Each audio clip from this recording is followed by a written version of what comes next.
treating it like a threat. And one of the things that can't be attacked is your self-custody Bitcoin. And one of the things that can be attacked is the ETF. You can't be exposed to that. That's my view. It's not a good idea.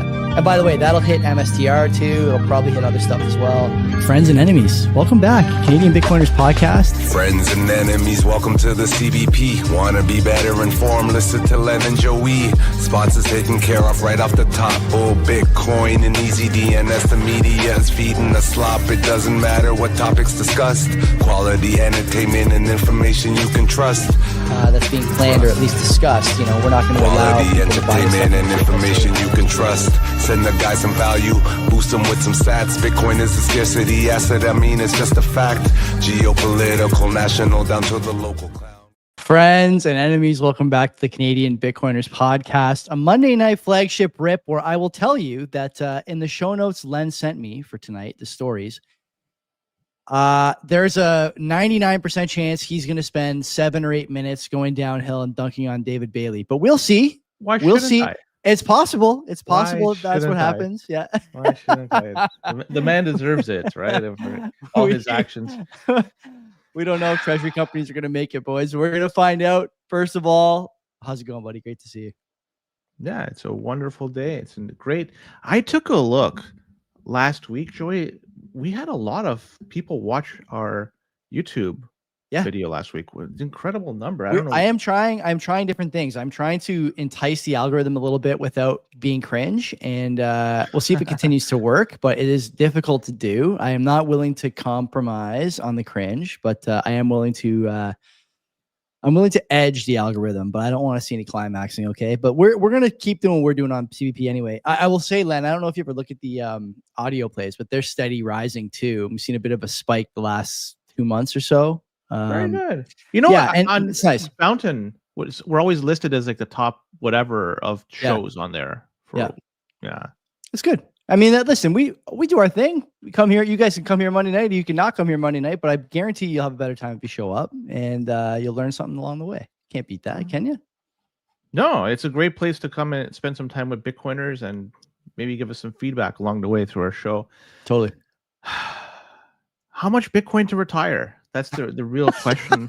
I'm racking my brain. I don't think I have a definitive answer yet. Did you see that I made? So one of the things YouTube lets you do is A/B test thumbnails, and I'm doing this over on Access of Easy too. And I made one last week. The one that won out on the A/B test was the Schiff and Dan Pena one, but there was another one I made that had a picture of Michael Saylor and, you need X Bitcoin to retire. And it was in the background, and in the foreground was just LOL, you're never retiring. The price is going to zero. That one didn't win. That one didn't win. So, well, I thought people would have liked that. But do we have an answer? Has people made a decision? What is the number of a Bitcoin you need in order to retire? I don't know. I'm still kind of figuring this out. You think you could learn it at Klaus Schwab's new academy?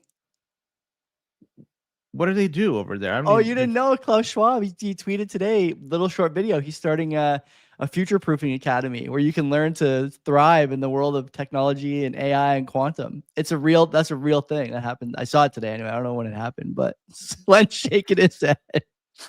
Franklin Templeton, now this, right? It's just, but yeah, well, whatever. You know what? With this latest dip, I'm almost now finally got to 0.1 Bitcoin. I'm very, very close to that. So if that's the number that I could retire on, oh my God, I'm so happy. But if not, I'll have to reach whatever that goes.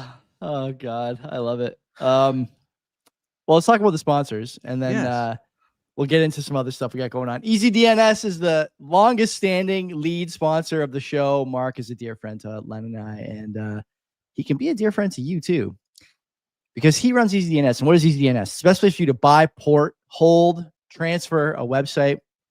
If you're starting a business, you need a website. If you're starting an email list, you need a website. If you're starting a podcast, you need a website. And Mark happens to be the website slinger you need to be in bed with. Okay. Why do I say that? A couple of reasons. One, data protection, security. He's got that taken care of. It's top of mind for him. Nothing for you to worry about or think about, which is the perfect blend of what you want to see from a vendor. On top of that, Len, for a couple extra bucks, you get domain sure and easy mail. Easy is in the name, way to protect your data, your client's data, all that good stuff. and make sure you're not getting spoofed on your URL, your address. Can't have that. And if you're a Bitcoiner, which you ought to be if you're listening to this show, or at least a pre-coiner, right? Something like that. You get a number of options with virtual private server. Use on EasyDNS and with EasyDNS. Whether you want to do a Bitcoin node, an Oster relay, Mark's got you covered. And there's probably some other stuff too that Mark can help you with. I know we've sent people to Mark over the years for a number of different projects that we just didn't have the capacity to really help with because we don't understand this stuff. But Mark does, and he takes Bitcoin for his services, which you can't beat. So go there, easydns.com, use the promo code CBP Media, and get half off your first round of buys. Mark's due for another appearance on the show soon, I think. I think he's coming down. We have a Wayside House board meeting. Shit, it might be this week. I got to look. I think it might be this week. So if it's this week, he'll be down. Maybe we'll spin something up. I got to talk to him. But anyway, easydns.com to see chief sponsor. Who's next?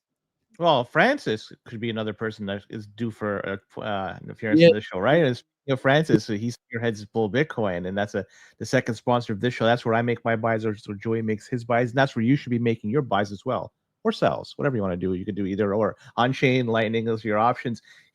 For a non-custodial exchange, they have multitude of options like auto buys. You could do reoccurring buys, limit orders, and a lot of people took advantage of that. If they had set it up, their limit order was taken advantage because the price of Bitcoin dropped significantly the past couple of weeks.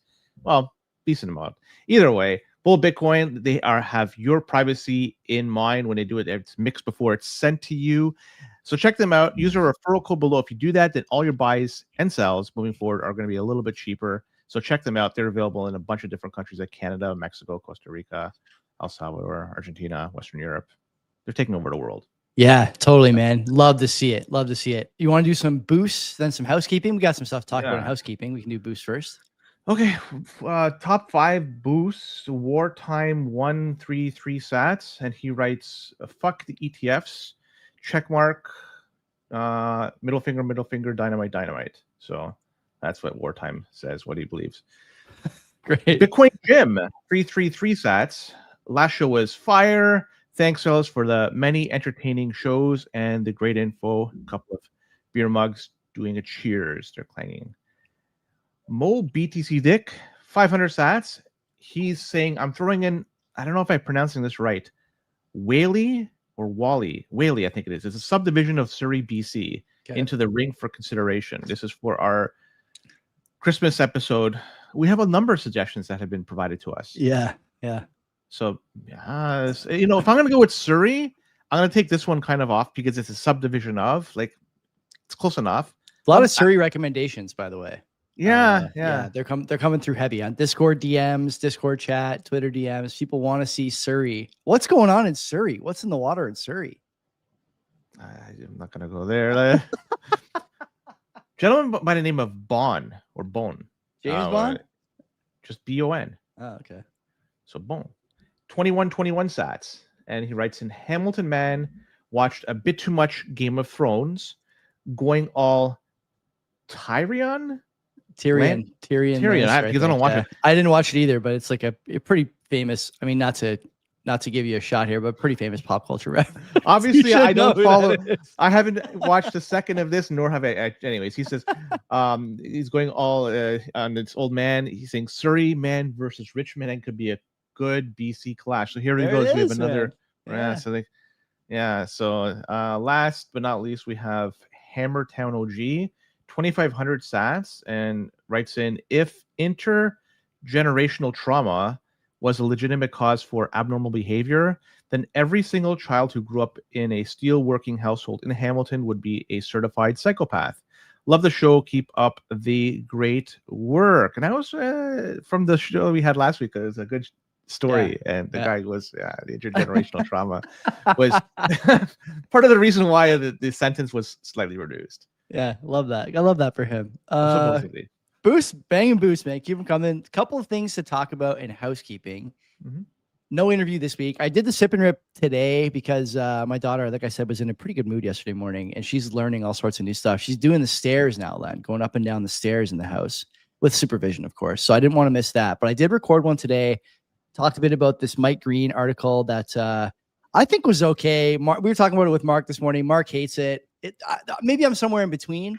But the idea basically is that the poverty line is actually not, or shouldn't be, based on this old calculation, 3 times the minimum amount of money to, put your family on a 3 meal a day diet or something like that. And should actually be based on what he calls the cost of participation, which is interesting. A couple of good quotes from that article about how, back in the day, to participate, quote unquote, in modern society, you needed a mailbox and like a $10, landline cost, right? And people today are paying, how much for internet and phone and all this stuff, because that's what you need. You can't bank without the internet. You can't, apply for jobs without a computer and all this stuff. And so the point that he makes is, well, some economists and some market participants would say, yeah, it's, 10 times the price, but you're getting 100 times more compute power. So it's actually cheaper. And Mike says correctly, it's not that you're getting 100 times more compute power. It's that you can't participate in the economy without 100 times more compute power. It is a required cost. And so I recommend people read that. Tell me what you think. We had Mike on the show a couple of years ago. He's a bright guy, though I don't agree with everything he says. And I will say that we deleted that episode as part of a larger purge, but he steamrolled us, I thought, a bit during that show. But as Len will remember, he did sit and talk with us after, while he was drinking a half a bottle of wine in his kitchen. You remember that? He turned his camera back on and sat with us for a bit and just shot the shit a little bit about a few big names in Bitcoin that he thought were scammers. One of them in the news recently. I won't mention who, but I can't even remember that. Yeah, you would if I told you. You would if I told you. I won't say it on the air because now there's too many people listening. I don't want I don't want to get in any trouble. But yeah, there was. It doesn't matter if it's one person listening or a million people listening. It's the same thing that's going to come out if you spread news. We never. Yeah, we ain't saying the name. So we it ain't saying doesn't the matter. name. Yeah. But yeah, I recommend people read that. So that was a sip and rip. Last Friday, I went on Phil Bock's podcast. You guys remember him from his appearance here, and he's a great follow on Twitter. I think former president of the NASDAQ, among other things. And we spoke for about an hour about a lot of things, man. He's a guy, I don't know if you listen to his show, Len. It's kind of, TradFi / culture. And he's a guy who I mean, I know you don't, but I just say that as kind of part of my, introduction to the show. It's interesting to talk to a guy like that because he's a little older than me and a little more experienced, and he's seen a lot. And you know what the best part about him is? He sees the same problems we do, and he's not a Bitcoin hater. He's got concerns like many people do, but he's not a Bitcoin hater, and he thinks that we're on the right track, which was a really refreshing thing to hear from a traditional finance guy. Although that's kind of pigeonholing him. Had a lot of fun. I want people to listen to that, and that will be up on our feed at some point too. Once I figure out how to either get it from him or download it. This Saturday, what are we doing? This Saturday morning, 8 a.m. What do we got planned? Oh, it's this Saturday. Yes. Coming up. What are we doing? Tell the people.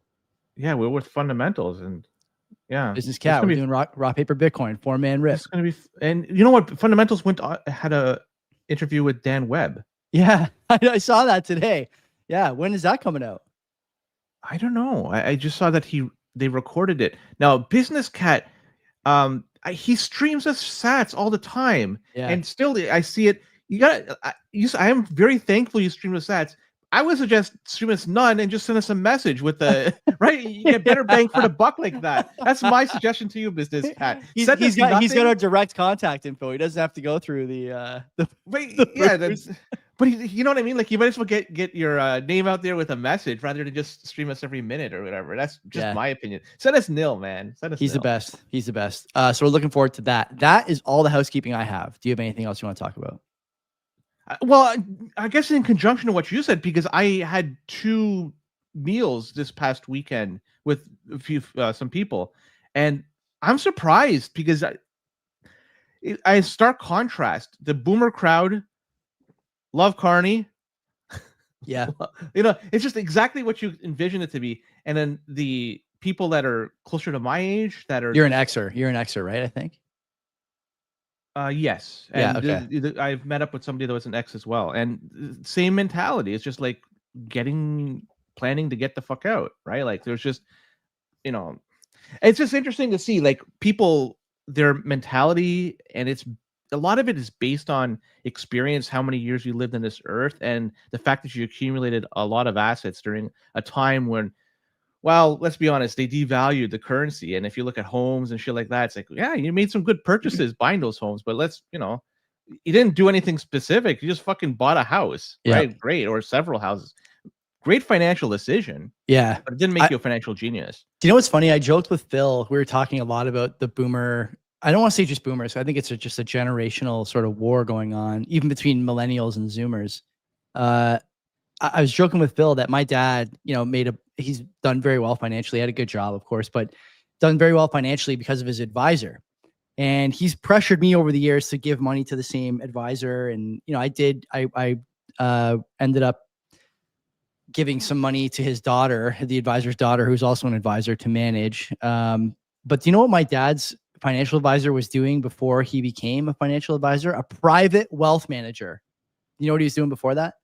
Selling mortgages or something? Selling ties at Woolco. So to give you an idea of what it really took to be a strong financial advisor, the answer is not much. Between 71 and about 15 years ago. So keep that in mind, everybody. Keep that in mind when people are telling you that they got it right and you should take their advice. They are fighting the last war. And actually, they never even picked up a gun in that war, to be honest, literally and figuratively. So anyway, when you look at buying a house, and I don't want to beat this with a dead horse, but Bitcoin is very similar to that. In reality, the people that purchased homes and had it run up in value, because let's be honest, the currency got devalued, all they did was essentially buy it and then the maintenance of it. I'm sure they did some maintenance. They replaced the shingles or roof, whatever. They did that part. But Bitcoin is the same thing. All you do is just buy it and you do nothing else. Like it's the simplest fucking thing you could do. There's no management. There's no rebalancing. It's just you buy, move it to an address, rinse and repeat. That is it. It's such a simple, almost like brain dead way of doing things, but it fucking works. Yeah, it really does. And as long as you are able to manage your keys successfully, a lot of people haven't. But if you think about how do you successfully manage your keys, don't expose it to the internet. Make sure when you generate, you do it in a way that it's high entropy, and don't fuck around, man. Even throwing a passphrase on top of it if you really wanted to. Yes, sir. Or several. But yes, sir. I have one more announcement to make. I went out for a couple of drinks with my friend Rishi, who's in the chat, and met him on Friday for a couple of Ryan Gingers, and we had a nice discussion, unloaded on a number of different topics that you can't often talk about in play company. So I appreciate him coming out to meet me. He gave me a hoodie that Madex designed, I think for Bull or with Bull, and I'm just on Madex's website right now, and it's not there. It's I think a large or extra large hoodie. I will check that maybe during the break or after the show. And next week, I'm going to give it away because he wanted to do that. It doesn't fit him. Certainly do you have it there? Me. I don't have it. It's upstairs. I kind of got distracted before we started here. And also, I can see on the baby monitor, my daughter is just looking into the camera. So she's not asleep either. I don't want to really disrupt this podcast. But next week, we're going to give it away. So I don't know how we're going to do it yet. Maybe use the name wheel or something like that. XL. That's the size. XL. XL. Okay. There we go. Yeah. Rishi, thanks, buddy. So we're going to give that away next week. And if you want it, make sure you're in the live chat. I don't know, sometime between the first and second part of the show, and we'll figure out a way to give it to somebody. And I mean, if you're in Canada, we'll even pay the shipping. Don't worry about the shipping. I think in the past we made people pay shipping, but the good news, if we do it right, you'll get it with Canada Post sometime before Christmas next year. Yeah, it's going to be a perfect gift for someone in 26. They're going to love it. Yeah. So there you go. Age to perfection. Let's talk about Bitcoin. I'm going to just maybe shut my. What should I do? Should I just go to the washroom and wait till you're done dunking on Bailey, or like what are you going to do? No, I wanted to talk about quickly that we reached a milestone this past week with Bitcoin, and 95% of all Bitcoin has been mined to date. Yes. So it's an interesting milestone that people may not have been aware. I certainly wasn't aware till it showed up on my feed. And that means the remaining 5% is going to be released through Bitcoin mining between now and expected 2140. So everything that you see now with respect to the price action of Bitcoin, it's the existing Bitcoin that's sloshing around. And, 95% to date has been mined. Bitcoin mining is going to get a heck of a lot more competitive, and it's going to be a lot less lucrative in the future. And so we still have a few halvings before it gets really, really. But after 2 halvings and beyond, man, it's going to be fun to see what happens with these Bitcoin miners out there as the rewards, they become very, I would say, minuscule. Unless the price of Bitcoin really ramps up, oh man, we'll see a lot of capitulation with Bitcoin miners. I'm happy. I got my guy running right behind me here. No problem. I'm happy to take their sats. I'll do it anytime. Did you hear about this $5 wrench attack story in Port Moody? Which one are we talking about? There's been a few in the news. I don't know if the Port Moody one is one that's crossed my timeline. So this is a guy. He's a Hong Kong man. It's not. We're not doing a Hamilton man segment or anything. This is a guy from Hong Kong. He was sentenced to 7 years in prison in Canada because he attacked a Bitcoiner and his family at their home in Port Moody. And his name, I'm gonna butcher it. I'll just say his last name is Chan. This is the guy who came over and pretended to be a post office staffer, right? Delivery guy. Yeah, exactly that. Yeah. This guy's 35 years old. He robbed them of $2 million worth of Bitcoin, and the people that he robbed it from, the family, was deemed to be a Bitcoin investor, and he was known for his online boast. So he must have been, talking about his Bitcoin gains, flaunting it, showing it off to friends and family, shit like that. Man. Like, this is very much a no-no, right? Like, you don't want to show off that you made some big gains. Live humble. That's the way to do it. The family was held hostage overnight and is subject to waterboarding, sexual assault, and death threats. And the dude showed up at their house dressed in Canada Post uniforms. That should have been an immediate red flag because they don't do this, right? They just go knock on doors and run away. And he was wearing a COVID mask, a face mask. So they said the men took the families their cell phones, laptop computers, and demanded the pins and the passwords. And they threatened to cut the family or kill them if the passwords or pins were not provided. And the man was stripped, repeatedly beaten, waterboarded. He gave them access to his cryptocurrency accounts. This is according to the CBC article. But they told them it was not enough. They wanted 200 Bitcoin from them. The daughter managed to escape somehow out the back door through this whole ordeal, and she ran to a neighbor's house, called 911, and that action saved her and her family from getting potentially killed. So this is a very interesting story out there. People need to take serious care with the Bitcoin. Also, don't fucking flaunt if you made massive gains, right? Like, what the fuck? If you look at me, I truly have the 0.1 Bitcoin. I am that guy, man. I'm almost there. If you look at my car and how I dress and my shoes and everything, like, fuck, like, you know what I mean? Like, fucking do the right thing. You know what to do. Do you think that it's excusable for a guy with that much wealth in Bitcoin not to have like security in place? What security do you think he would be able to anything put in place? like we talk all the time about how, maybe we don't, at least we didn't do it for security reasons, but you don't keep your Bitcoin like at your residence, like you want to have a gap between an emotional moment where you want to sell, for example, and being able to just like grab Bitcoin and put it on exchange. So like why not at 1 million or even 500,000? Like, why not any of these numbers just say, I got to do something here, or use, cover your ears, use a multi-sig custodian if you don't trust yourself or if you're at risk. There's also some complicating factors here. Chinese thugs and mafia and whatnot running rampant in that part of the country.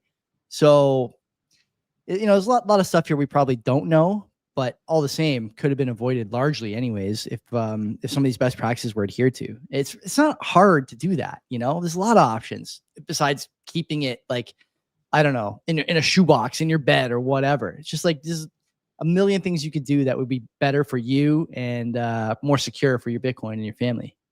One way you could secure yourself would be to get a handgun, but unfortunately, it's in the chat. It's in the chat. Yeah, imagine is it mentioned there? Gun. Yep, imagine the guy had a gun. And I talked about Shout to Humorous Prawn. He got it right away. Last week, so yesterday was chatting with somebody for brunch, and we're just mentioning that, yeah, man, you can't buy legally. You can't buy a handgun in Canada right now. They stopped this practice October last year or the year before that. I can't remember exactly, but since then, the only options if you want to get a firearm, it's going to be like a shotgun or a rifle. So, I mean, those certainly work, but And it's too bad, right? That you have criminals out there that they're armed, and you're not able to do the same. You're not able to arm yourself to the same degree they are. It's almost like a lawless society out there, right? Like Derek D's laughs talking about how he got a Byrna. I think it's pronounced Byrna, Byrna. I want to get these guys on the podcast. They sell non-lethal firearms and they ship to Canada, no questions asked. And so it's what like, is it, like a beanbag is shooting? Like, what is it? Nah, it's lethal if you hit the guy in the head, that's for sure. But what it's is it officially a non-lethal round. I'll pull it up. Let's pull it up. Is it compressed air that's shooting it? Like, it's not a... Yes. Let's see here. I'll just add it to the screen here. So what makes it a gun would be gunpowder? Is that would be like the definition of a firearm? The projectile method, maybe. I don't know. I'll be honest. This is way outside my wheelhouse. So here's the legal intent. All 10 provinces, no background checks, ships to your door, 22,000 5-star reviews. I want to get the guy on the show. $433, or you can get this, whatever the fuck this is. This looks great. Okay. Black Friday sale. Maybe I'll buy one. I do kind of want to have one at the house. Not that I really need it, but be good to see. And I do want to get these guys on the show because, when I look at this, and this is part of the ethos around Ready. I want that guy to bottom right, by the way. That guy, I want to talk to him. Army Ranger. That's the one I want. Yeah. I don't know what that guy charges a day, but let me get him just sitting outside my front porch. Actually, in Dundas, you don't really have to worry about that. But I want to get these guys on because much like the ready.ca ethos, the whole idea behind having something like this at your house is basically don't wait until you have an issue to get this, right? Have it handy and have a deterrent. And talking to people over the years, especially as we started talking more and more about these stories where people are getting broken into, violently assaulted, having their stuff stolen from them, you have like a very limited number of options. You mentioned their shotguns. Firing them might not be that great. Then you have like, you can get a big dog or a couple big dogs. Good, but dogs will be killed by a guy with a gun. And the third option is having a firearm like this. And I see Prawn in the chat saying criminals don't carry fake guns. The question isn't whether they carry fake guns. The question really is two-pronged, right? Are they willing to use the gun, and are they willing to have a confrontation in general? Or are they just trying to wave that gun around and get in and get out? Like if having a deterrent gives you an extra minute or 2 minutes, is that enough that one guy in the group says, I'm out of here and takes off? That's really the question you have to ask yourself. And, until something changes in Canada, it's not about having the thing that you want. It's about having the things that you can have that might be a preventative measure if something goes sideways on your property, I think. I think you're better off having it than not. Yeah. But yeah, that's a good way to put it. Yeah. But relying on it as the stopgap measure may not be the right mentality. So if you use it as it's intended to be used, probably you're in a much better position than not having it. Let's be honest. What else do you have? You're going to be like, stop or I'll yell. And at that point, you may as well just fucking, what did the police say? Leave your keys at the front door. Yeah. And obey their orders or something like that. Like just comply with them. Completely nuts, man. Completely nuts. Just backwards. Yeah. Yeah, this is, anyways. I'll quickly talk about this story. Tether, they invested money in former sponsors of the show Ledn. This is a big story. I think. Well, there's not much to it in terms of what's been disclosed. I think it's just a trend in which way things are going. The amount of money that is being invested has not yet, or probably will never be disclosed, because let's be honest, these are not publicly traded companies, so they don't have to disclose anything.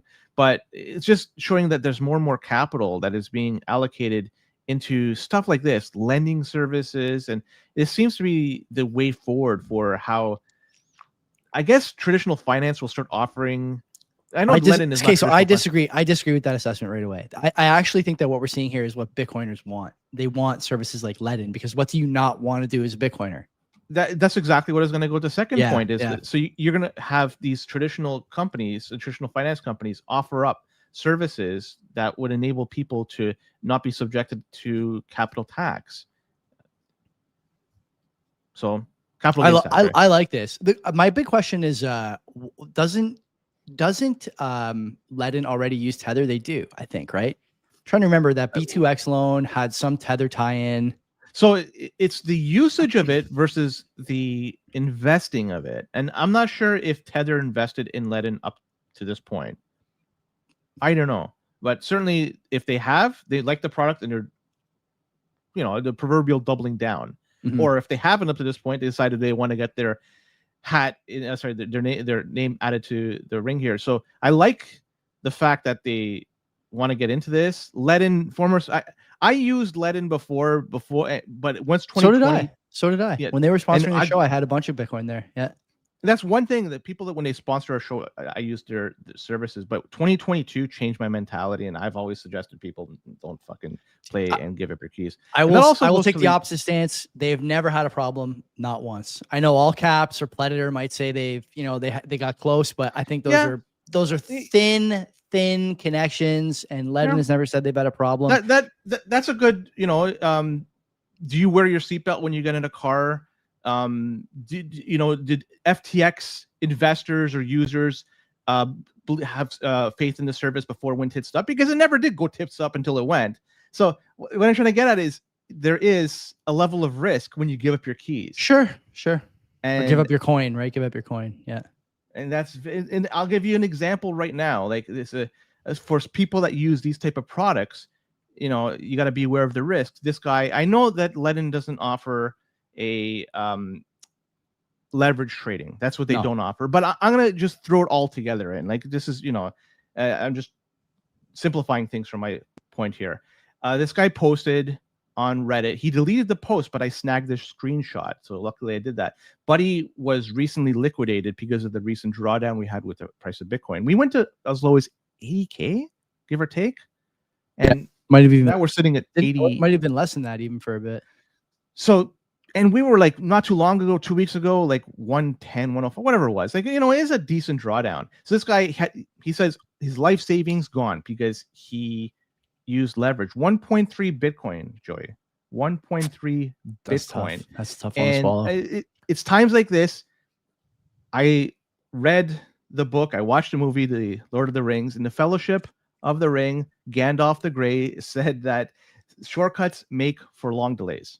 Period. And this guy was trying to make a shortcut, trying to get more in a very quick period of time. No, it's not the case. Which is crazy because he only needed 0.1 to retire. Right. And he was at 1.3. So he could have retired many, many times. So now he has to start from scratch. Effectively, he's delayed his chances of living the good life off Bitcoin. And he's done this because of greed. And I will continue to shout from the rooftops about this shit. I was once a user of Ledn, but again, like I said, 2022 was one of the things that during that year changed my mentality with Bitcoin and also banks as well. There's a few things. That was a great year for just busy year. So the wipeout of DeFi in 2022, gave me a new outlook on Bitcoin, holding your own keys. And so I beg people out there, if you're thinking about doing these leverage trades, seriously consider what you're doing, because this stuff, in my opinion, is not worth it. If you keep your keys, you're done. You're set. Nobody can steal that wealth from you. There's no fucking taxes you have to pay as long as you don't spend your Bitcoin. Like I say, it's the easiest thing to do. Just buy, hold, rinse and repeat. That's it. Don't be like this guy. Don't fuck around with your Bitcoin. No coiner of the week. He's unfortunately he's a no coiner. He's no coiner now. That's too bad. Tough. Okay. Yeah. Drum roll, please. It's time for the Nakamoto segment of. You want to talk? You go ahead. You can talk I'm about not it. Gonna say, I don't have anything to say. I want to hear what you have to say, because this is really I've collected my flowers a number of times on this show, and I think you're about to collect yours right here. I see. The funny thing is, I really don't want to. I want you to talk about it. Like this kindly MD, this Scamanoto, like that's what it should be called.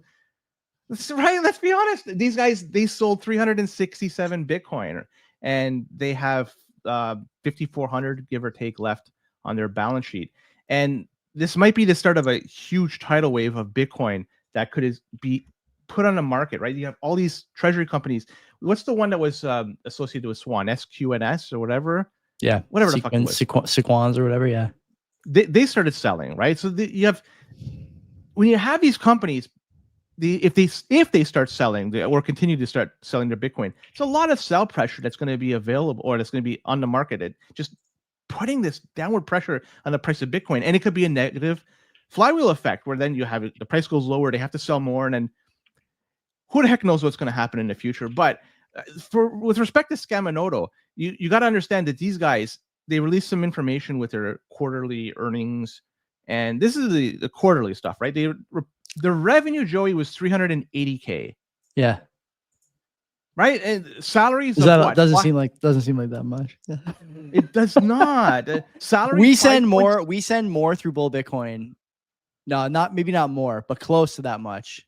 And we're a little podcast, you know. And I realize it's not all revenue for Bull, but yeah, it's not. That's not a big number. That is not a big number. That is terrible. Yeah. And their quarterly salaries, Joey, is 5.7 million USD.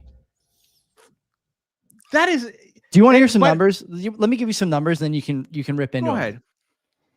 The CEO, David Bailey. I like David Bailey, but this is nasty. This is nasty work. $58,333 per month for CEO services. Performance-based annual cash bonus up to $2.1 million. $5 million in stock options. $1 million in restricted stock units at RSUs, which is basically like if you work there for a year or whatever, 2 years, you get more stock. And then $1 million more in performance-based restricted stock units. So based on outcomes. And then, you know, I think you're going to talk about, it looks like you have in the show notes here some other tertiary spending that's going on at the C-suite level. So I'll let you go ahead. Keep going. So, I want to call them actually in a second. I just texted. I just took a look for the telephone number. So remember, 5.7 million for the salaries. You broke it down what the CEO makes. He's former CEO, or I don't know what either way. He's still there. They just brought in another guy, right? Yeah. 23 full-time employees, 38 part-timers as of December of last year. This number, I would imagine, would be a lot less now, but let's just go ahead with the 23 full-time employees, right? And then 38. So let's say those 38 part-timers are working half the time. So that means that's 42 full-time employees as of December, right? So if you do the math, if you divide 5.7 million by 42 employees, that comes to around 154,000 average per employee per quarter. And so, like, it's not like the company does a lot, right? All they do is buy Bitcoin.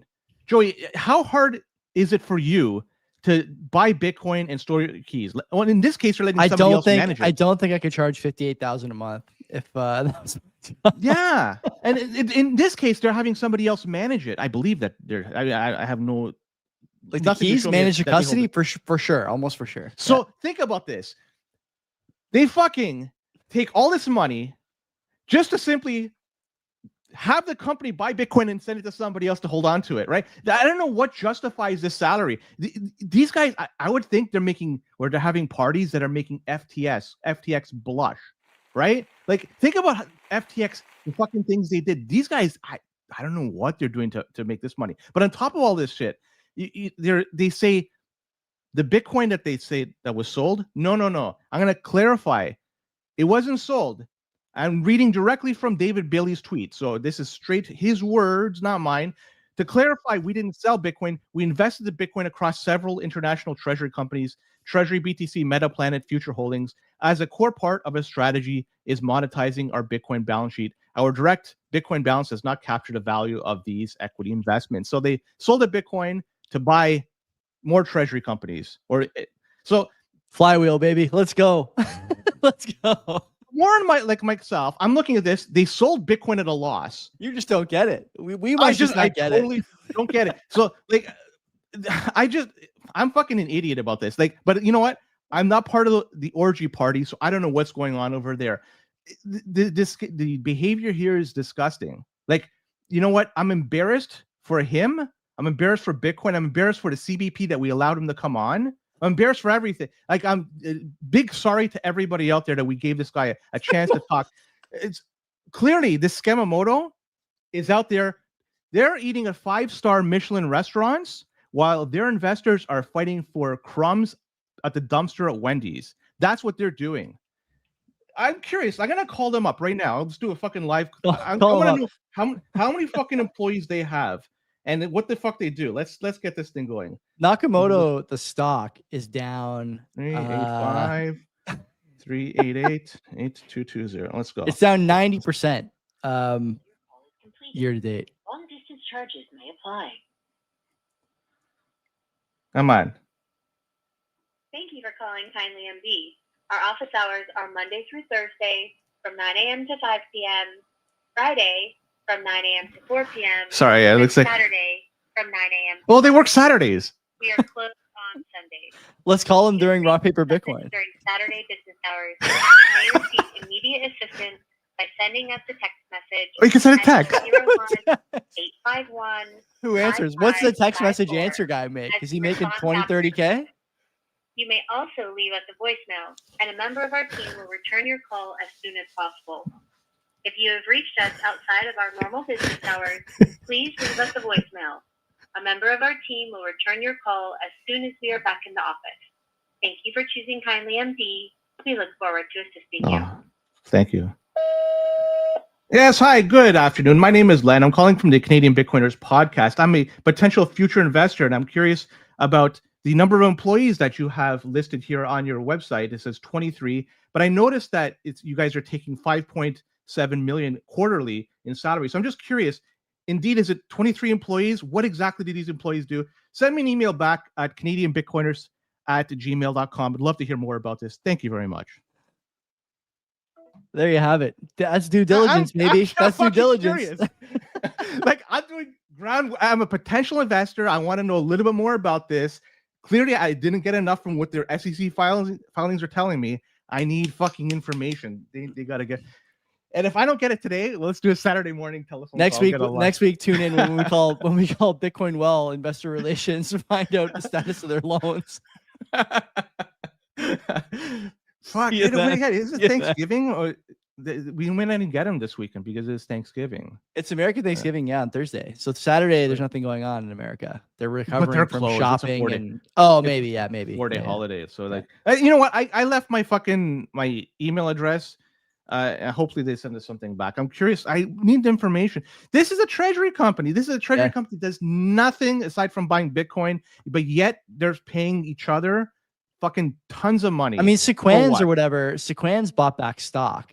So if you buy back stock in your treasury company, immediately you you completely destroy the thesis, right? Like either Bitcoin is the best way to spend the money or buying back stock is the best way to spend the money. And if you stop buying Bitcoin to buy back stock, then the party's over, the jig is up. And seeing these guys sell for capital investment, okay, I get it. 1031 does this too. They're not a treasury company, but they invest in companies instead of buying Bitcoin. I don't know. Everyone thinks they can outperform. And again, we talked a bit about it earlier, right? And this is not, meant to be a shot at Marty and Matt or anyone really, but there is a danger in being an early adopter of Bitcoin and thinking that you are some kind of genius when all you know is limited supply good, number go up. This is really at the core of the price action. But the danger is that if you're on the vanguard of something that people view as, world-altering technology or world-altering asset distribution or whatever, you might find yourself a little too big for your britches and trying to do things that you don't have expertise in. And I think this is a good example of that. That's what the problem is with all these treasury companies, not just this guy. Metaplanet and all these other companies. How are they doing? MSTR, how's it doing? How's any of this shit doing? It's a disaster. It's like a mushroom cloud over there. And so that's why I named the episode. Are these companies going to survive a cycle where the price grinds lower another 15, 20% over the course of a year? I doubt it. Honestly, doubt it. So certainly not with that thesis. They're not going to be able to just say we're buying Bitcoin. They're going to have to buy back stock. They're going to have to whatever, right? There's no doubt about that. Some are going to have to do a reverse split to just maintain, I think you have to be $1 to be on a NASDAQ. You have to have I forget. It's like 120 who's been on this a long time, by the way? TXMC on Twitter. He does not get his flowers enough, but he was saying this early about some of these offshoot treasury companies that you just think you're MSTR and you're not, and you're going to find out the hard way what MSTR had to go through to make this work. And you just don't have the capital. You don't have the capital, you don't have the support, you don't have the liquid shareholder base. You have nothing that's needed to make this work.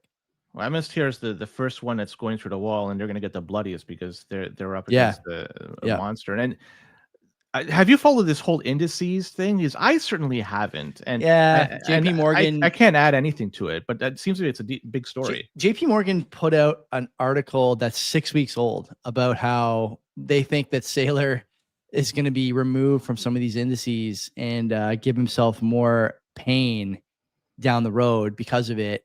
I don't know. That, like I said, that thing was out for 5 or 6 weeks. No one cared about it. And JP Morgan, maybe wants to crash the market, maybe wants to buy cheap Bitcoin, maybe wants to buy cheap MSTR, maybe wants to buy any of that stuff on the cheap. They have the power to crash a market. They've done it before. They've manipulated markets outright, legally and illegally. So I wouldn't be surprised. I don't put anything past anyone. But Len, what is the lesson here? The lesson is don't get over your skis. No leverage, no loans, no nonsense, keys and sleep. And that's it. 100%. Yeah. And let's talk about quickly Kraken. We have a lot to talk in the back end. Maybe this might be the last story here. Yeah, okay. The Kraken users, they got, I don't know if it was one user or several users. It seems to be just one. Got wrecked because we had a downturn in the price of Bitcoin, as I mentioned earlier in the show, and they decided to market sell some Bitcoin at 61.3 to be specific. That's worth 8 million CAD at the time, and they sold that for about 28K because there was nothing there, right? There was no somebody had a limit order they put in. They must have put in a 28K and made fucking bank, right? It's so you got to put, if you're going to sell Bitcoin, put in some safeguards. Make sure you're not selling everything at market price, because there are times, it's 1 in a trillion, no, 1 in a million, but every once in a while it comes up that somebody gets wrecked as a result. 61 Bitcoin, the guy sold for only 28K. So now this guy's got to go back and start. I guess he's got to buy another 0.1 Bitcoin and start retiring off that. Let's find the guy. Let's find a way to repay this guy, right? Same way. Why? He fucked up. How long? I know. How long ago was that story though, where a guy paid way too much in fees and one of the pools refunded him the fees? Remember that? That was the pool that refunded the fees because they got it. In this case, I know the person that bought it, they're not going to say, "Oh, you made a shitty decision. I only bought it for 28K. I'm going to give you 8 million." Like, you never know. No, man. You never know. So I'm just trying to tell people out there, if you're going to sell Bitcoin, make sure you don't do it at fucking market price, the market sell. If you do it at market sell, it's a potential. If there's a lot of it, it would just all the buy orders will be eaten up, and you're selling it for pennies. And this has happened. And what's funny? Kraken is going to try to go for an IPO after even all this. They filed an S1. Someone will buy that for sure, 100%. So we don't know exactly what the ticker is going to be or what the valuation of the company, but it looks like they're going through the motions to get publicly listed, and there'll be, I would imagine sometime next year, Kraken is going to be available for sale for people that want to buy some shares. So just food for thought. What's their ticker going to be? Crack? Maybe. KRKN? Maybe. I don't know. I just TBD. Who the fuck knows? No problem. Let's go to the other side. You ready? Yeah, I think we have a lot to talk about on the other side. Let's do it. If you're on audio, see you tomorrow. If you're on video, all of you on video, first of all, you should be in the YouTube channel to get in the live chat. Second of all, hang out. We're not going anywhere. We're coming right back with the notable stories. I'm going to talk a bit about my new bidet. So until next time, take care of yourselves. And don't buy Scamanoto. Are you a bidet enjoyer? Do you have one? No, I don't. I understand it. I think if I've used it, it's been a long fucking time. But the way I've always learned it to be, if you have mud on your arm, right, you don't get a dry cloth and wipe that shit off. You get the hose and you clean it off. You need some water. You need some water. So I got one. I bought a Tushy one off Amazon on Saturday and installed it this morning. I gotta say, I really like it. I'm surprised by how much I like it. It's almost like too much. The water's a little cold, and it's a little weird. Yeah, I see one smart fella saying it leaves you a little like wet sometimes, but I mean, you can like just dry it off. It's fine.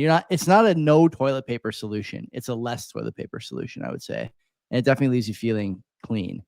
So I recommend that. I had Huddle D over for dinner with his wife on Saturday night, and he showed up wearing a Kindly MD hoodie and a Kindly MD hat to the meal. I sent it to a couple of the guys in the Corn Lords chat there for a laugh. Pretty funny. Showed up on our show when he was talking to Praveen. Yeah. And he was wearing a Kindly MD hat. And Love to be it. honest, I had no idea that was the logo. The frog? Is it? I just remember it being green. That's It's a frog. Yeah, it's a frog. Okay. Yeah. I don't give a Good to fuck. see him. We had a bunch of sushi and a bunch of beers. It was a nice evening. Yep. What you do during the huge Cloudflare outage? How did it impact you? We talked about this on Access of Easy. I am a big like morning coffee, Twitter. I do some stuff for our show, do some stuff for the Access of Easy show, like in terms of just, messing around with some of the stuff on YouTube and trying to grab plays from places that I have no business grabbing plays from. And I usually am watching something or reading something as well. And Twitter wasn't working. I think I mentioned to you that Wealthsimple wasn't working or not working well. TradingView was okay. It was kind of in Discord, and out. I'm guilty of never going on the CBP Discord, so I should change that. I didn't even know Discord was down, but I'm not a big ChatGPT guy, so I don't use that in the mornings. But I did notice it. How about you? You notice it? You don't care? Just the Twitter one was the only one that I really noticed. But Yeah. I just wanted to point out that went down and it took down some things with the internet. You weren't able to access it, but Bitcoin still worked, right? The Bitcoin network, you could have still broadcasted your transaction. You could still verified your transaction. The Bitcoin network worked regardless of Cloudflare being up or down. So I should have put this more in the Bitcoin side of things, but it just more impacted everybody for anyways. Yeah, that's that. Quick story about the UK. Love the UK. I'm going to be very quick.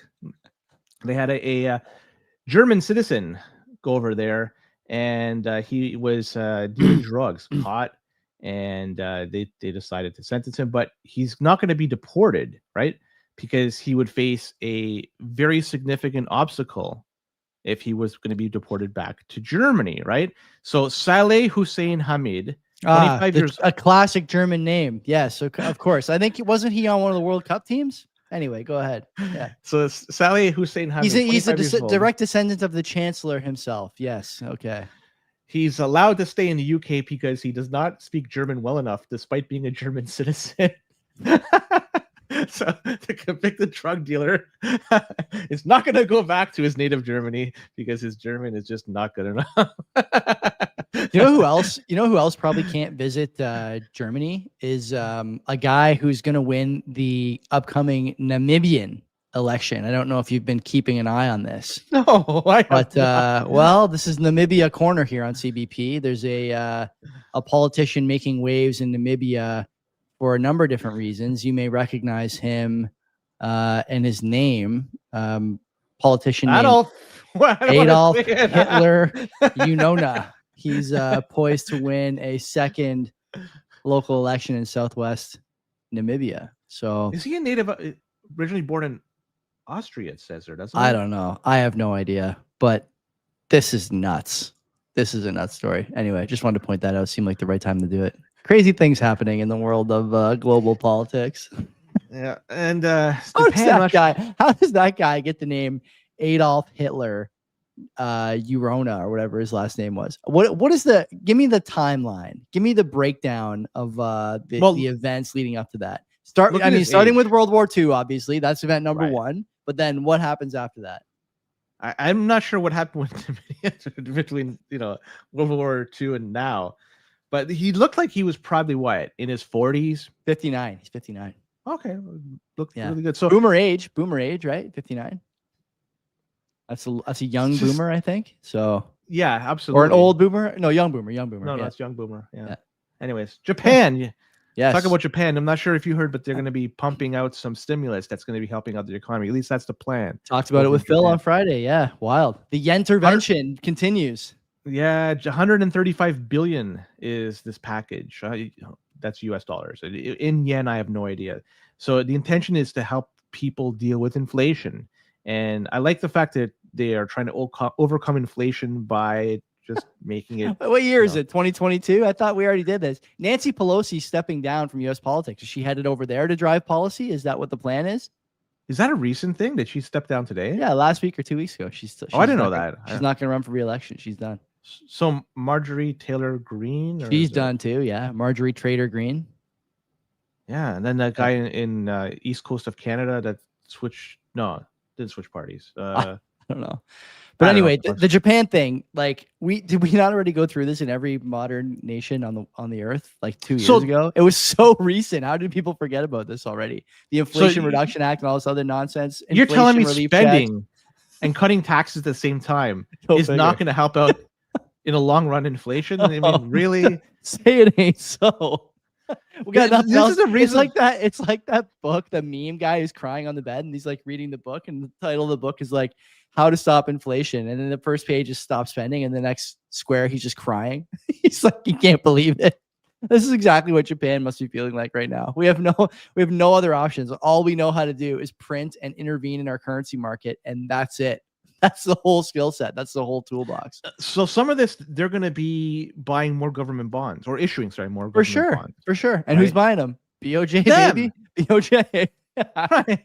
It's the perfect scam, right? Yeah. And they're going to be giving up money to parents that have children. Is one thing Japan does have is a huge problem with low birth rate, and it's been like that for a long time. And so this is one. You know what? Maybe this initiative, it's hard to really say it's terrible. Either way that they're doing it, they're going to be cutting taxes on gas. So gasoline over there, it's going to be a little cheaper tax wise. Enhanced shipbuilding, and they're going to spend more money on defense. Enhanced shipbuilding sounds like a Castle Age of Empires technology that I would research before rushing into my opponent's base. Enhanced shipbuilding. We don't have a better name than that.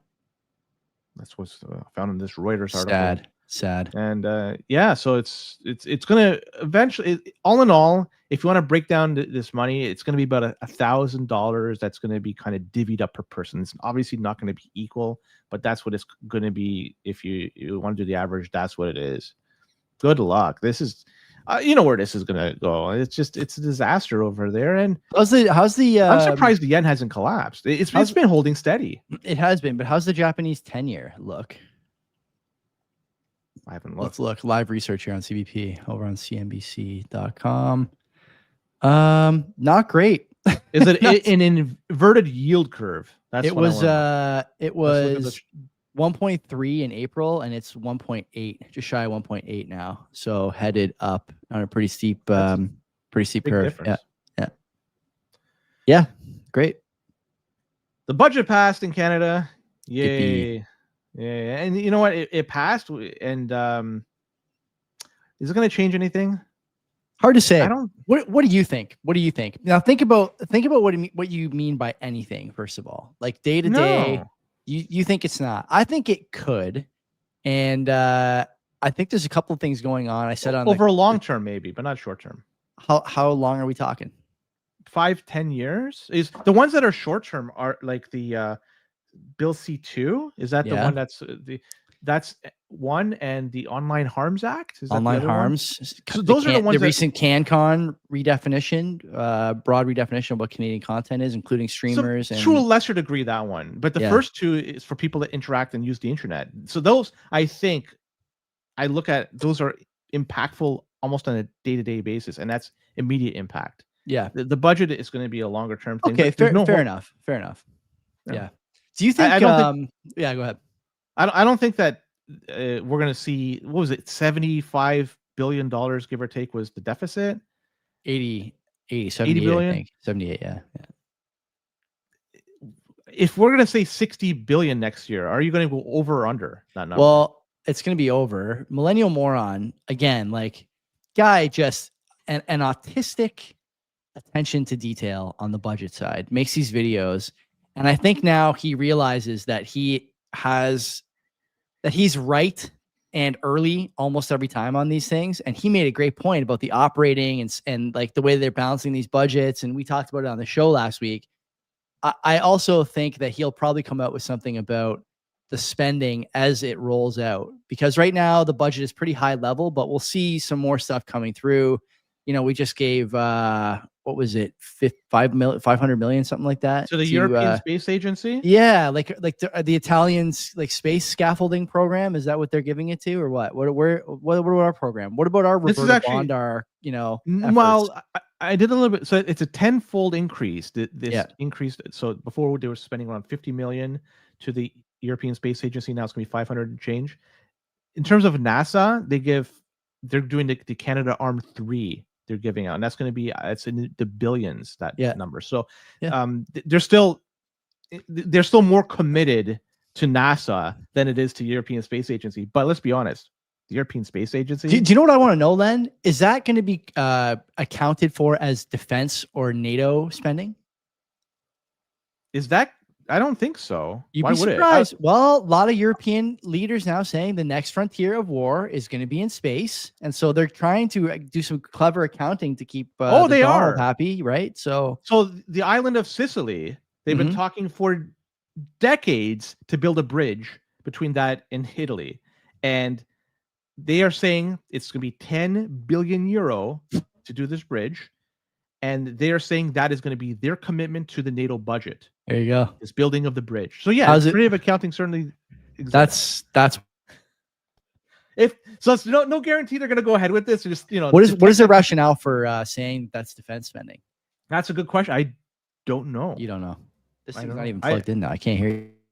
Oh, now you're just. I can't hear you at all right now. Nothing. Oh no, we lost Joey. Okay, there's still nothing, buddy. I don't know. Yeah, you're muted over on that side. These are technical challenges. How about now? Yeah, we could hear. Could you hear me though? No, can't hear me. I could hear you, but you can't. What are we gonna do here? What happened? My God. So I have to turn my do sign on. language. Hold on a sec. It's playing. Yeah, I could hear myself. Say something now. I'm speaking. You're back. Okay. You're back. All right. So yeah, I don't know how they're doing it. Either way, I find that funny. But yeah, the budget passed, and nobody really wanted to go and bring it down. Good for them. Bring it on, man. Do you believe these stories that conservative MPs were hiding in the curtains leading up to the vote, just in case the right number of people were unable to abstain and they had to further abstain? Yeah. 100%. That's pretty wild. Pretty wild. They can't have an election. The only party that wants to have an election is is the Green Part. Oh, yeah. No, sorry. The Bloc. Yeah. We're going for every fucking party. It's the Bloc. That's the only one that at least wants to have an election today. Everybody else doesn't want to have one. Maybe the Greens. Maybe. Elizabeth May's been talking an awful lot on the media circuit the last little while about the budget and about some other stuff. That party's super proud they got the prime minister to say that he would honor the Paris Accord, I think, in the budget scrum during QP. Did you see that clip? That you can't honor the Paris climate agreements and also build a pipeline. It can't be done.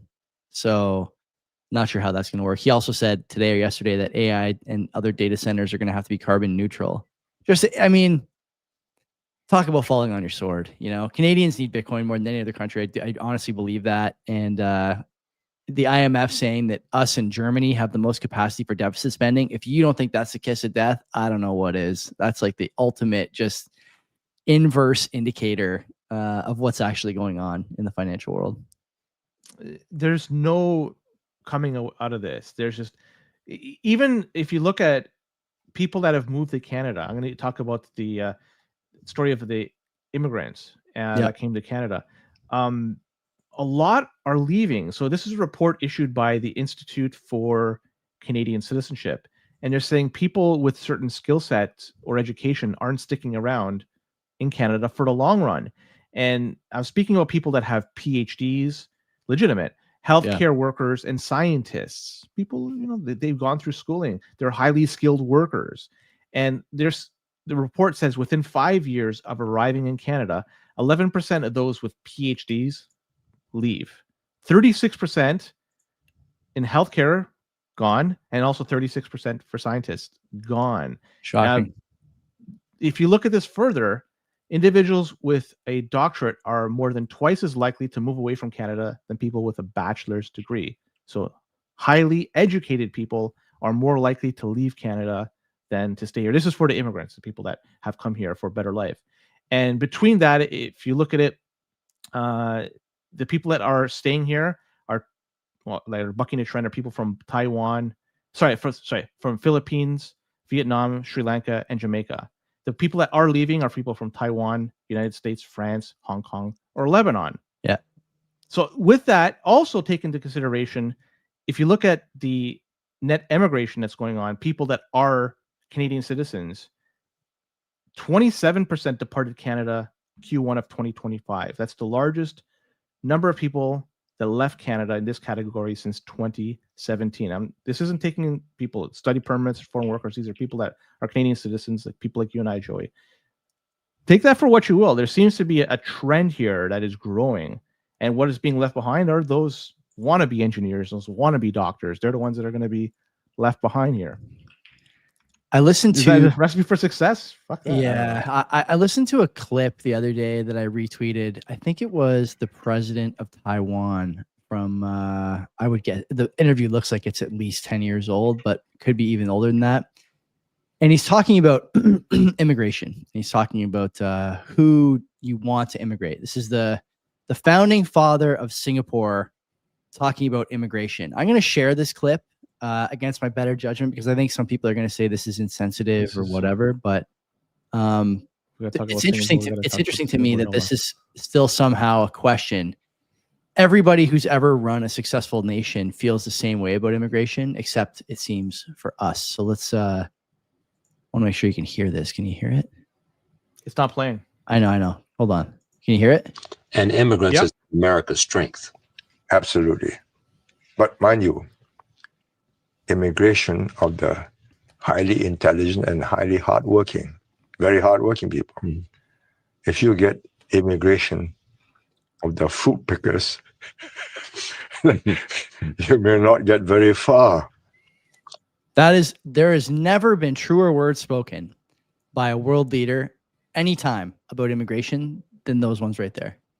All we are bringing in is fruit pickers. Anyone who's worth their salt is leaving. That's the end of the story. That is the end of the story. GDP per capita barely moving, just crawling, you know? And Boomer's bringing up a good point. Remember, you know, it's funny we talk about fruit pickers. Remember Conestoga ran that ad where the guy came here from India to learn how to cut vegetables the right way. Remember that?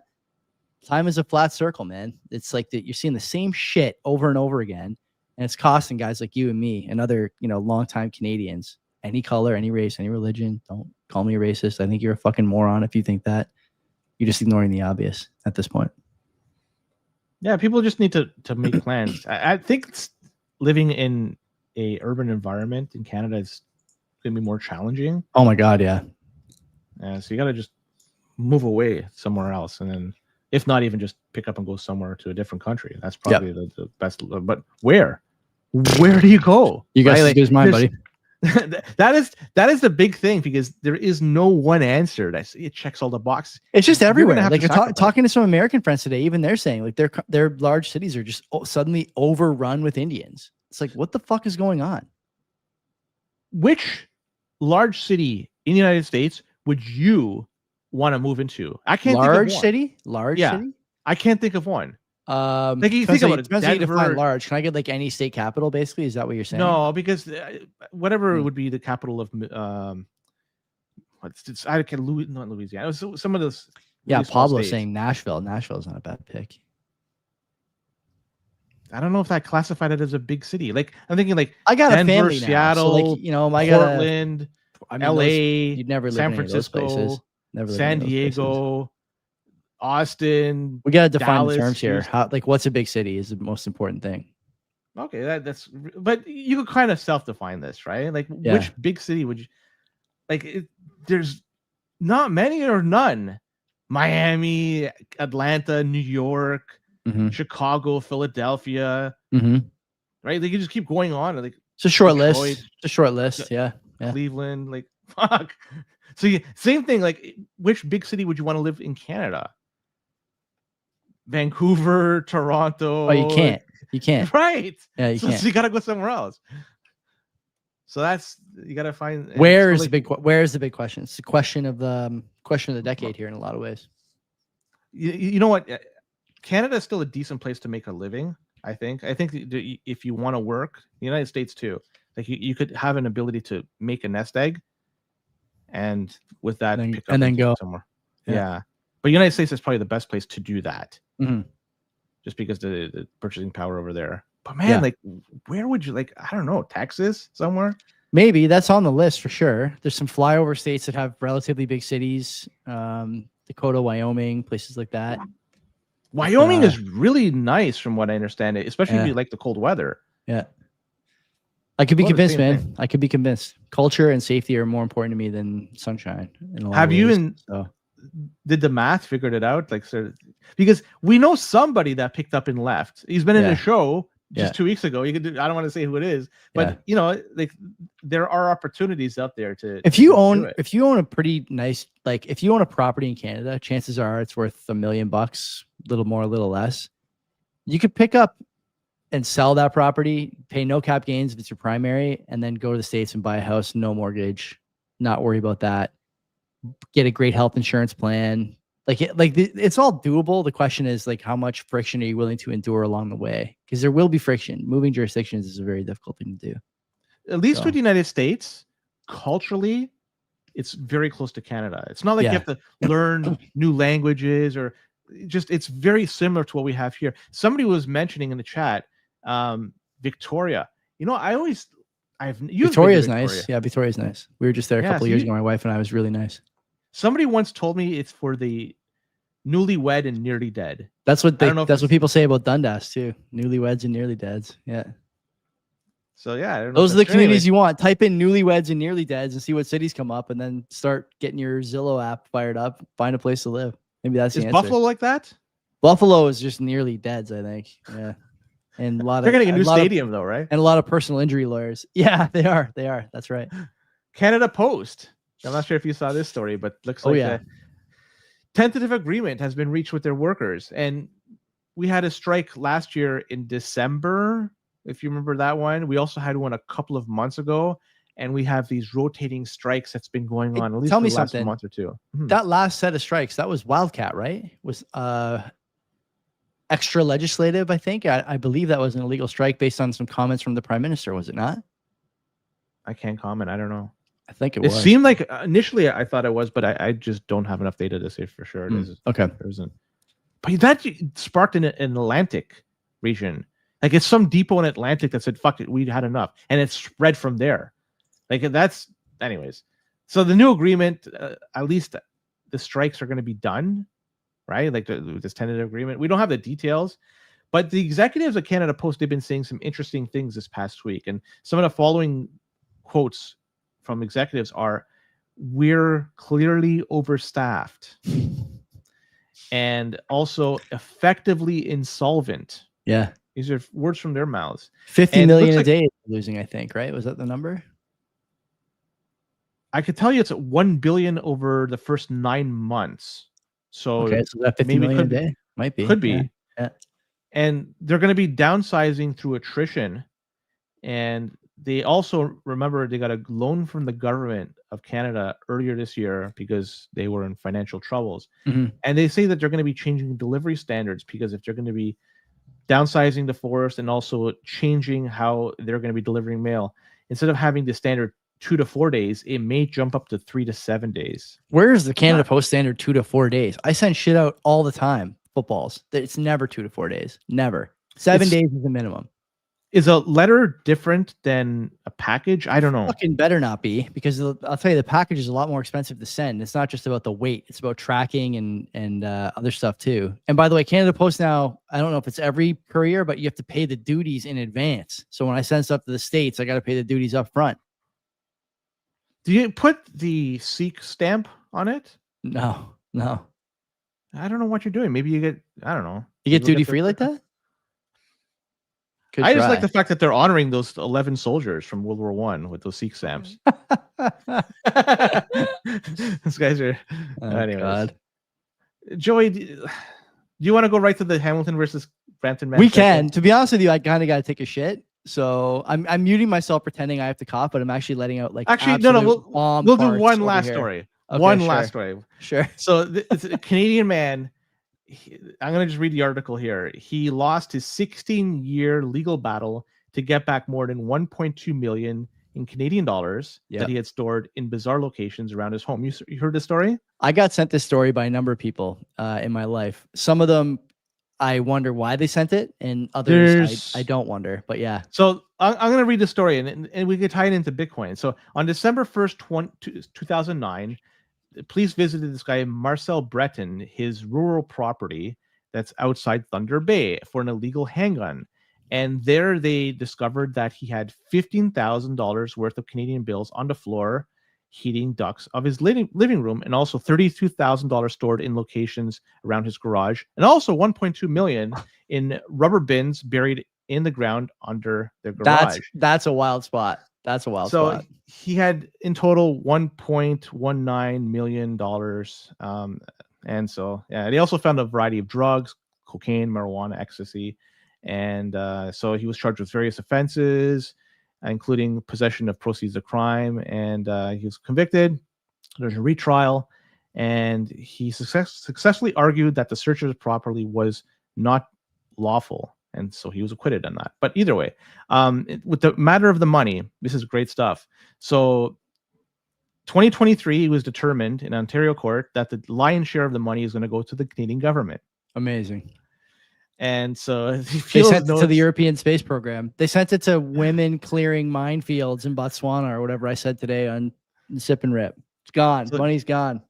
Justice Bruce Fitzpatrick was saying that it's unusual for an average person to store a large amount of money buried in tubs underneath their property.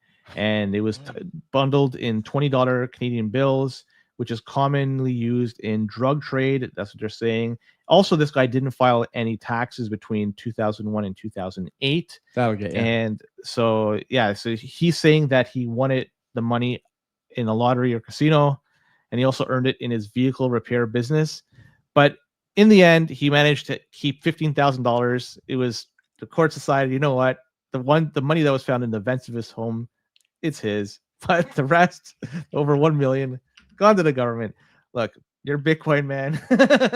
Make sure you have those keys in the right spot. Do you think if you find it at an event, you're fucked? Do you think he'll get the cash back in a lawsuit? Almost for sure, right? Almost for sure he'll get the cash back if he sues the government over it. It's got to go to the Supreme. It's not their money. He won the case. It's not their money. As long as the courts decide, and you know who appoints the judges. I know. Who needs the money. Yeah. So come on.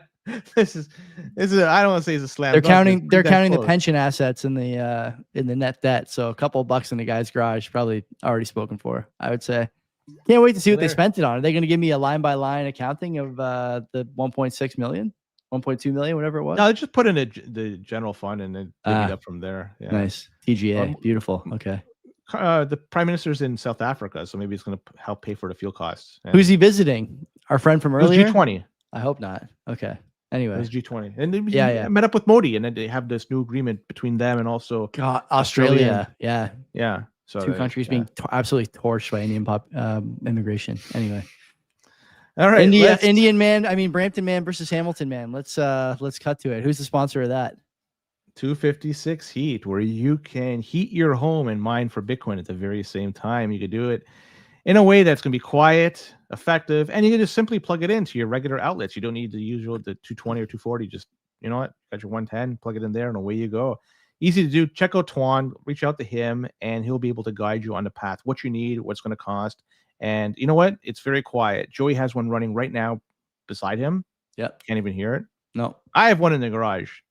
So I can't say that you could hear it or not hear it. It's obviously it's far away from I love this thing. D and his wife both thought it was pretty cool too. As soon as he came in, that's the first thing they went for. He wanted to see the miner. So yeah, it's a banger, man. People love these things once they have them. I expect you guys to love yours as well when you get it. And you can't beat it, man. I don't know what else to say. Like it's a it's a great product. I really do stand by it. Yeah. You have different options, so check them out. 256heat.com, and don't forget to say we sent you. Totally. Okay. All right, let's talk about this man that built. Yeah.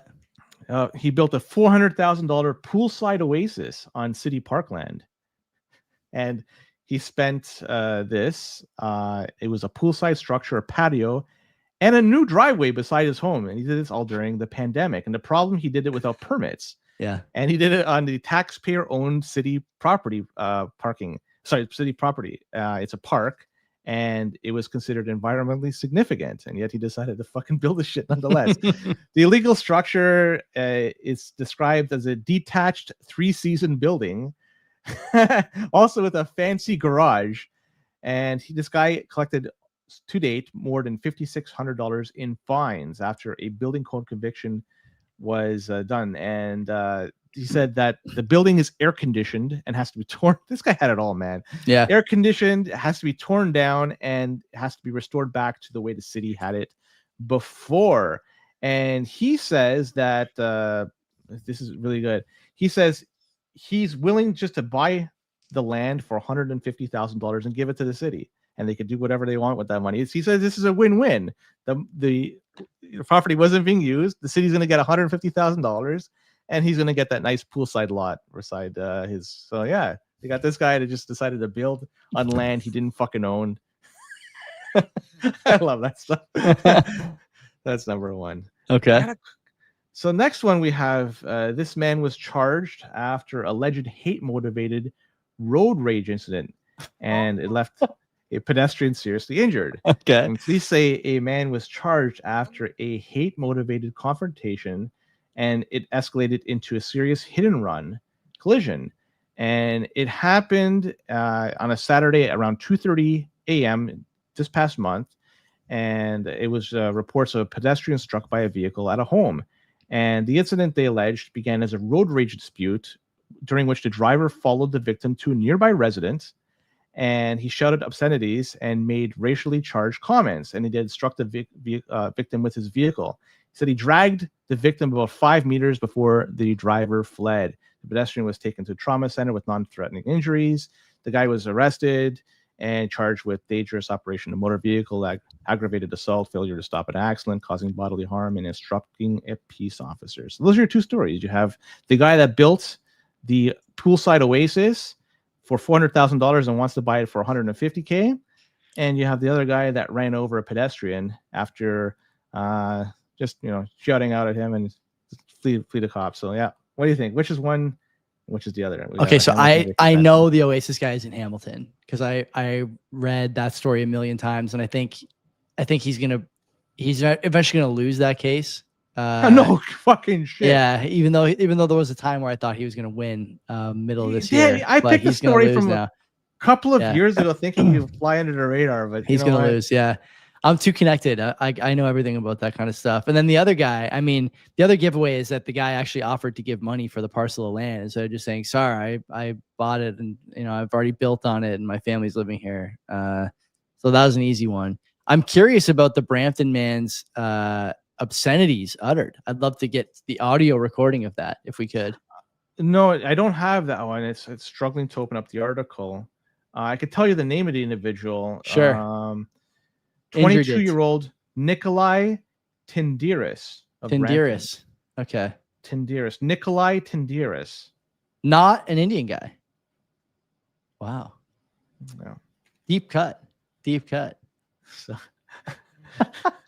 there you go. So that's the Hamilton versus Brampton men brought to you by 256heat.com. Joey, you I love it. Dump. Awesome. Use your bidet. Awesome. Yeah, it was great talking to you. Great seeing everyone in the chat. Another well-attended show.